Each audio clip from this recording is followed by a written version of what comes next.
you don't need to be a Russia specialist. I think it's diplomacy 101. Actually, I have Art of the Deal on my desk here. It's even, read Donald Trump, the business guy. You don't just give the other side everything they want and then hope that they might give something in return. But it really needs to be underscored as an extremely close friend and frequent interlocutor to the Ukrainian government and civil society. Where do we stand now? How do you assess that conflict? Well, Larry, great to be back here with you. It's always good to be here. This is an incredible organization. And I do think I'm going to get to Russia, Ukraine in a minute, but the unprecedented piece, I think, needs to be underscored and foot stamped. I expected a lot of change in terms of American foreign policy in Trump 2, but I underestimated the range across the board. And we're going to talk about those over the course of the hour. Just an extraordinarily challenging time from my perspective in terms of America's place in the world. So let's start with Russia, Ukraine. And again, I want to back up a little bit and tell you honestly, Larry, and 2,000 others that are here, privately, I had many Ukrainian friends and colleagues in the government and outside of the government who were quietly optimistic about the re-election of President Trump. And the reason was the war was grinding on. They didn't really see a way out. There was growing frustration with the Biden administration. By the way, the Biden administration had growing frustration with the Ukrainians. That was just after 3 years of war. That's inevitable. That's not to blame any particular person, but they were thinking, well, there's going to be a change, and maybe that change will be disruptive in a good way. And then second, the presidential candidate Trump, as you may recall, said he was going to end this war in 24 hours. Now, I don't think anybody believed he was going to do it in 24 hours, but he made a commitment that he was going to try to mediate the end of this war.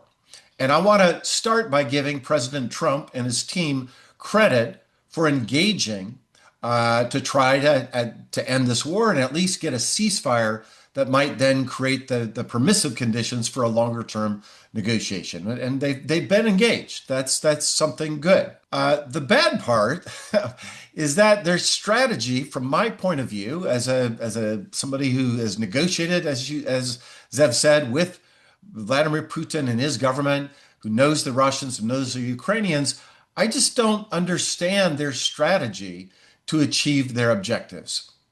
And the way I would cartoonize it, but happy to get into the details if you want to, is it's basically been all carrots for Vladimir Putin and all sticks for President Zelensky and his team. And so, I think their theory is if we appease Putin, if we give him these concessions, he'll end his war. And part of those concessions meant putting pressure on the Ukrainians to give things to Vladimir Putin. And the list is pretty extraordinary on the concession side, right? First, establishing contact with that government. By the way, I applauded that. That was controversial, but Secretary Rubio flew to Saudi Arabia and met with Sergei Lavrov. You have to talk to both sides. That was important. But then it gets a lot more dicey from my point of view.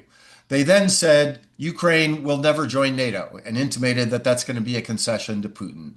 They then said they're going to put pressure on the Ukrainians to get them to just acquiesce, I'm using that word on purpose, to Russian occupation of giant pieces, 20% of Ukraine's country, of Ukraine. Then they added to that, we'll lift sanctions, and we'll do that for you. And then they added to that, by the way, a theme that we may get to more broadly. They cut all assistance de facto by cutting it to the National Endowment for Democracy, USAID, Agency for International Development, and cut money for Voice of America and Radio Free Europe. Radio Liberty is the part that goes to Russia. They basically cut all support for Russian NGOs, civil society, independent media outside of Russia, another gift to Putin. And then just recently, I'm just repeating what I've seen in the news and what I've seen President Trump himself talk about. They've agreed to recognize the annexation of Crimea as part of sweetening the pot. They being the In Trump advance. administration.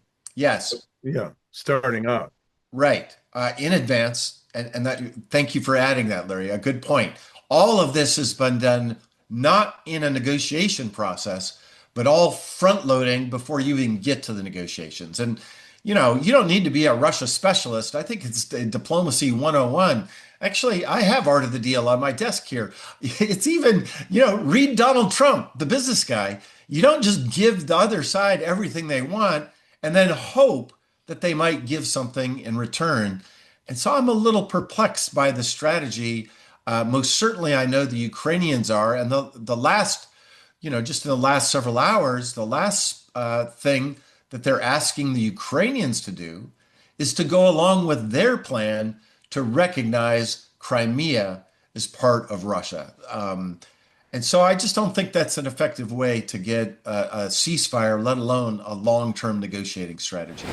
Next week, please join us when the New York Times columnist Bret Stephens will be in conversation with our longtime regular here at America at a Crossroads, Larry Mantle, to discuss, still, I can't believe it, 45 months to go, Trump, America, and the world. Thank you so much for joining us.